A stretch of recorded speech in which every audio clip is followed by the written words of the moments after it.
창세기 24번째 시간입니다. 오늘은 12장 10절에서 20절까지의 말씀 함께 보시겠습니다. 오늘은 믿음의 사람 아브람, 그가 두려움 속에 실수를 범한 그러한 장면을 보게 될 겁니다. 하나님께 부름받아 믿음의 여정을 시작한 아브람은 곧바로 현실의 거센 파도와 맞닥뜨리게 되죠. 가나안 땅이 기근이 듭니다. 그리고 더 이상 먹을 것이 없자 그는 어쩔 수 없이 이집트로 내려갑니다. 그런데 그곳에서 또 다른 위기가 찾아오죠. 아내 사례 때문입니다. 오늘 본문은 믿음의 길에서 두려움 앞에 서 있는 아브람의 모습을 보여주고 있습니다. 아브람도 우리랑 같은 사람이죠. 이 장면은 우리 삶에도 낯설지 않은 이야기입니다. 믿음으로 출발했지만 그 과정 속에 두려움으로 흔들릴 때가 있기 때문입니다. 이러한 내용 함께 살펴보시겠습니다. 아브람은 하나님의 부르심에 따라 가나안에 들어왔으나 심각한 기근으로 인해서 그곳에서 더 이상 버틸 수 없었습니다. 생존을 위해 그는 아내와 함께 이집트로 내려갑니다. 네, 이 장면이 참 우리의 삶과 비슷하죠. 믿음으로 무엇인가를 시작했고 그 안에는 용기도 있었고 또 다른 어떤 기대감도 있었는데 곧장 마주한 것이 기근과 같은 것입니다. 아브람도 바로 그러한 상황을 마주하게 됐죠.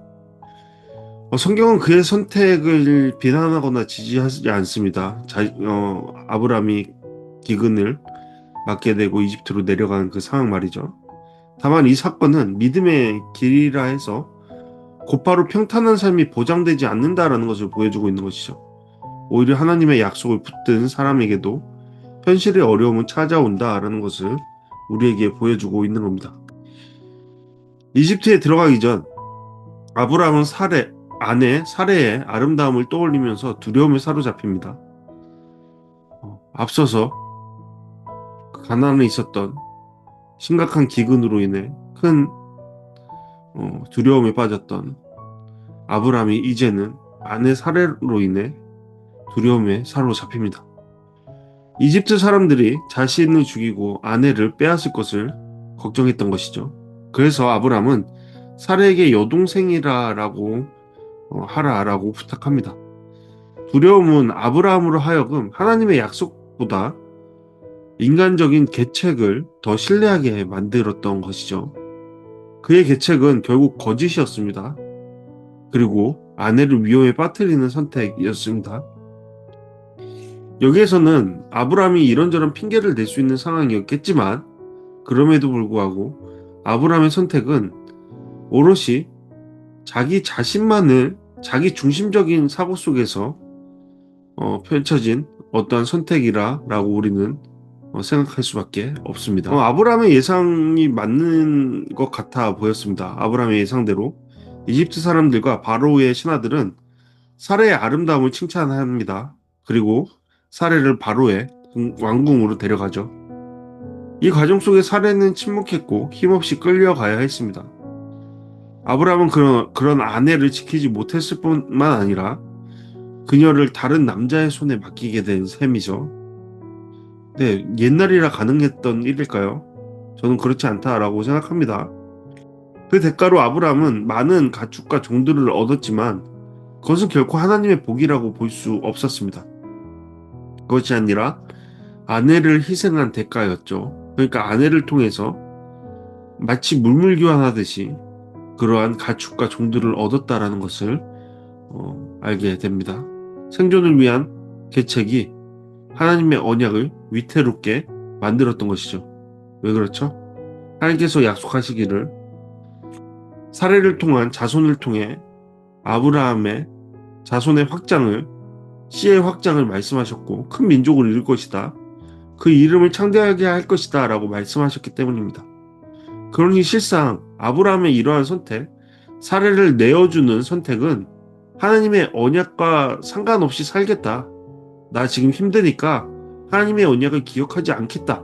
그것을 놓아버리겠다라는 그러한 선택과 다르지 않다라고 보게 됩니다.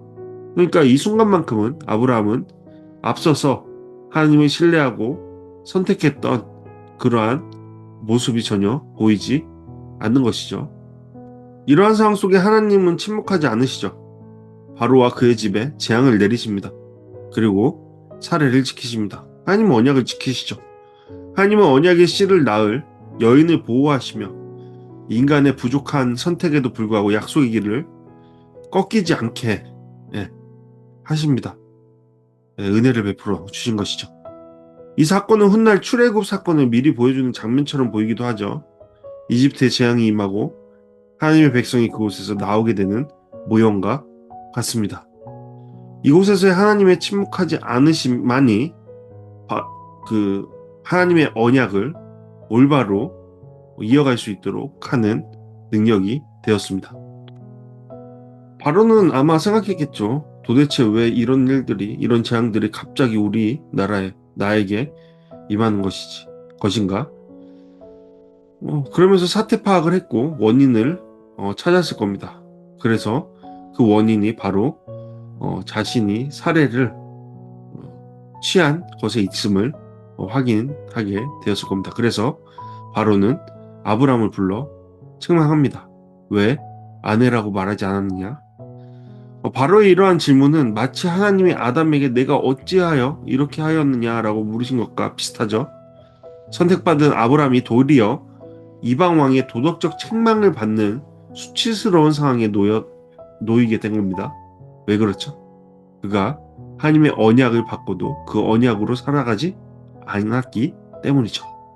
이 장면은 믿음의 사람도 실수할 때 세상 사람들로부터 부끄러움을 당할 수 있다는 것을 보여줍니다. 우리의 사명을 잃어버릴 때 우리는 정말 가치 없는 자리에 서게 되죠. 소금이 바로 그 짠맛을 잃어버릴 때 버려지는 것 같은 참 비참함이 그 가운데 있는 것입니다. 바로는 그때 사례를 곧장 돌려줍니다. 바로가 여기에서는 아브람보다 훨씬 낫죠. 아브람과 그의 모든 소유를 갖고 떠나게 합니다. 바로는 아브람에게 준 재산을 다시 돌려달라고 하지도 않습니다.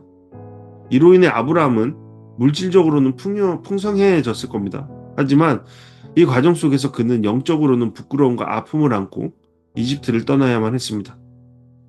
그러나 하나님은 언약의 줄기를 붙들어 주셨죠. 약속은 인간의 실패에 의해 끊어지지 않고 하나님의 신실하심에 의해 이어진다라는 것을 우리는 확인할 수 있습니다. 곧 하나님께서 우리를 향하신 언약은 하나님의 일하심을 통해 계속적으로 이어져 간다라는 것을 우리는 확인할 수 있는 것이죠. 우리는 오늘 말씀을 통해서 이러한 신학적 메시지를 얻을 수 있지 않나 생각해 봅니다. 믿음의 길에도 위기가 있다라는 것이죠. 순종했다고 해서 곧바로 평탄한 길이 보장되지 않습니다. 그런데 제가 이제 목회를 하면서 수많은 이제 성도님들을 보며 정말 많은 분들이 믿음의 길조차도 시작하지 않죠. 하지만 믿음의 길을 용기 내어 시작한 많은 분들이 곧장 찾아오는 위기 속에서 무너지는 것들을 그리고 다시 퇴보하는 삶의 모습을 취하는 것을 많이 발견합니다. 하지만 우리 기억해야 되죠. 믿음의 길에도 위기가 있다라는 것을요. 그때 우리가 어떻게 해야 할까요? 그 고민들을 우리가 해봐야 되지 않을까 생각해 봅니다. 두려움은 믿음을 흔든다라는 것도 생각해 볼 수 있죠. 아브라함은 약속의 땅에서 하나님의 보호를 신뢰하기보다 인간적인 계산으로 거짓을 택합니다. 우리의 모습이죠. 우리가 우리의 힘을 의존할 때 이러한 모습을 취하게 되는 겁니다. 왜 그렇죠? 우리도 알고 있거든요. 우리가 이 일을 할 수 없다라는 것을, 우리는 무능하다는 것을. 그러면 지혜로운 자는 어떤 것을 선택할까요? 하나님의 능력 아래 거하는 것을 선택하겠죠. 그분의 강하신 손을 의존하겠죠. 하나님의 은혜는 그럼에도 불구하고 여전히 사라지지 않는다라는 것도 배울 수 있습니다.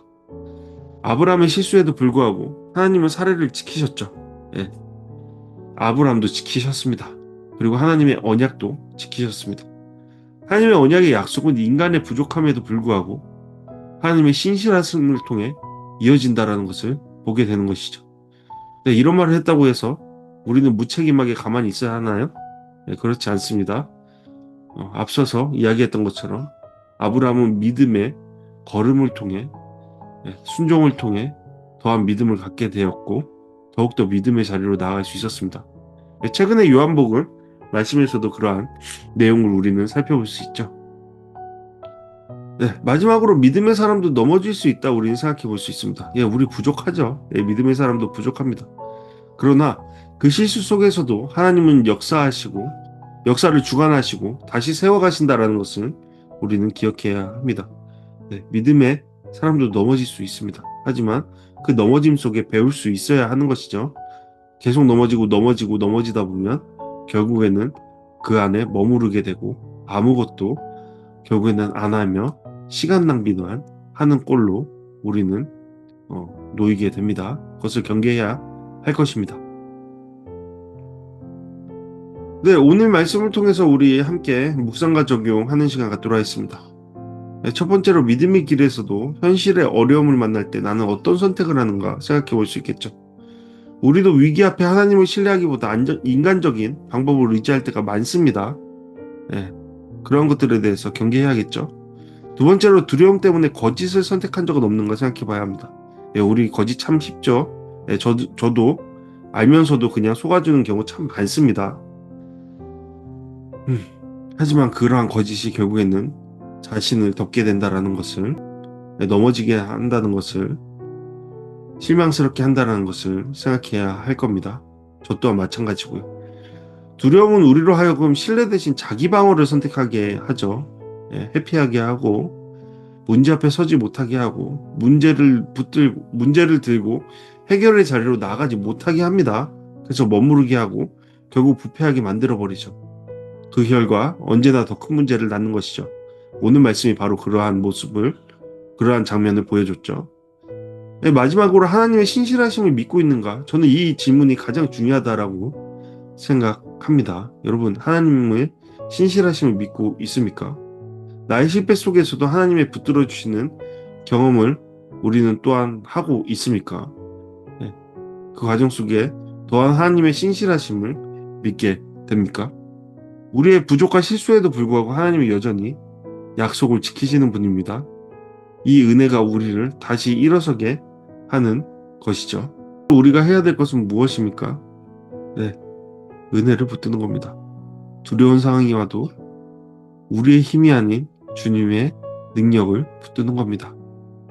그것이 우리가 처한 문제에 턱을 넘게 하고 더한 믿음으로 나아가게 하고 결국 하나님의 부르심의 뜻을 이루는 그러한 삶의 열매를 맺는 기쁨을 우리가 맞이할 수 있도록 하는 것입니다. 우리 선택합시다. 하나님의 신실하심을 믿고 그 신실함에 따라 나아가는 우리 되었으면 합니다. 이 시간 함께 기도하기 원합니다. 나를 위한 기도, 두려움 속에서 거짓과 타협이 아니라 믿음을 선택하게 하소서. 교회를 위해서 세상 속에서 하나님의 신실하심을 드러내는 공동체가 되게 하소서. 한 사람을 위해서 믿음의 길에서 흔들리고 있는 이웃이 있다면 하나님께서 붙들어 주시고 다시 일어나게 하소서. 이렇게 중보기도 하겠습니다. 여러분, 저는